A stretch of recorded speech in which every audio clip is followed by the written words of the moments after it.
ইমাম নাসাই রাহিমাহুল্লাহকে জিজ্ঞেস করেছে, বলেন ইমাম নাসাই আজ থেকে 1100 বছর 303 হিজরিতে ইন্তেকাল করেছেন।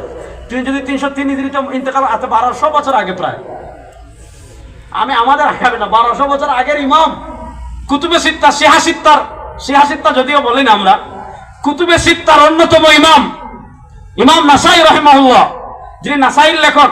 মর্যাদার দিক থেকে বুখারী মুসলিমের পরেই নাসাই। তো নাসাই শরীফের লেখক ইমাম নাসাই, তাকে জিজ্ঞাসা করা হয়েছে, আপনি বলেন যারা মুআবিয়া রাদিয়াল্লাহু আনহুকে গালি দিয়ে সমালোচনা করে তাদের ব্যাপারে কি মত? ইমাম নাসাই রাহিমাহুল্লাহ আজ থেকে 1200 বছর আগে সমাধান দিয়ে দিয়েছেন, মান কারা ফিল বাবি আরাদা আন ইয়াদখুলা ফি ওয়া মান আরাদা মুআবিয়া ফাকান্নামা আরাদা জামিআ সাহাবা। ভালো করে বুঝেন। এখন আমাদের আধুনিক হলো মানুষ কলিং বেল লাগায়।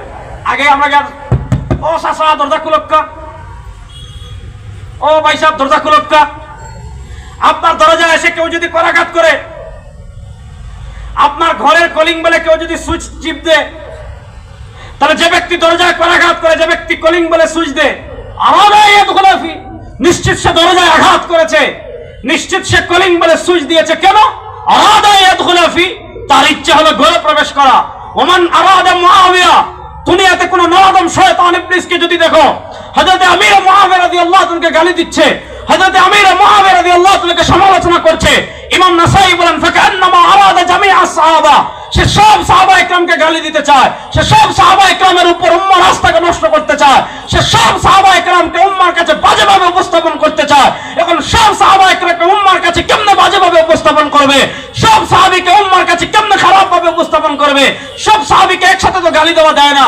মান আরাদা মুআবিয়া, দুনিয়াতে কোন শয়তান কোন নরদমকে যদি দেখো, হযরত আমির মুআবিয়া রাদিয়াল্লাহু আনহুকে গালি দিচ্ছে, ফাকান্নামা আরাদা জামিআ সাহাবা, সে সব সাহাবা ইকরামকে গালি দিতে চাচ্ছে। এখন সব সাহাবা ইকরামকে গালি বৈধ করার দরজা বানায় মুআবিয়া রাদিয়াল্লাহু আনহু। এজন্য শুনেন, ইমাম আবু জাফর তাহাউই, মাশাআল্লাহ, আমাদের অন্তর্বর্তীকালীন সরকারের মাননীয় ধর্ম বিষয়ক উপদেষ্টা, আমার অত্যন্ত শ্রদ্ধাভাজন, আমাদের সকলের প্রিয় ডক্টর আফম খালিদ হাফিজাহুল্লাহ, তিনি তাশরীফ এনেছেন।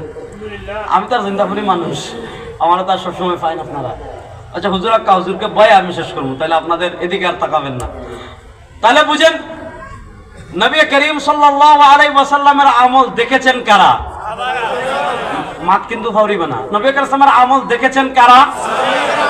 জুড়ে বলেন, নবী করিম সাল্লাল্লাহু আমল দেখেছেন কারা? এবার বলেন, আল্লাহ নবী রমজানে তারাবি 8 রাকাত পড়লেন নাকি 20 রাকাত পড়লেন, দেখেছেন কারা? হ্যাঁ।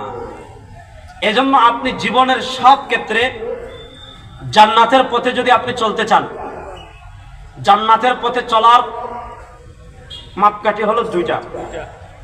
মাপকাঠি কয়টা? 2টা। নবী সাহাবী। বলেন নবী সাহাবী। বলেন না আমার সাথে নবী সাহাবী। বলেন না নবী সাহাবী। বলেন না আমার সাথে নবী সাহাবী। সুতরাং নবী সাহাবীর পথে আমরা চলার জন্য প্রস্তুত আছি তো সবাই ইনশাআল্লাহ? নবী সাহাবীকে অনুসরণ করব তো ইনশাআল্লাহ? আল্লাহ তাআলা নবী এবং সাহাবী আমাদেরকে যেই পথ দেখিয়ে গিয়েছেন সেই পথে চলার তৌফিক আমাদের সবাইকে দান করুন, আমিন।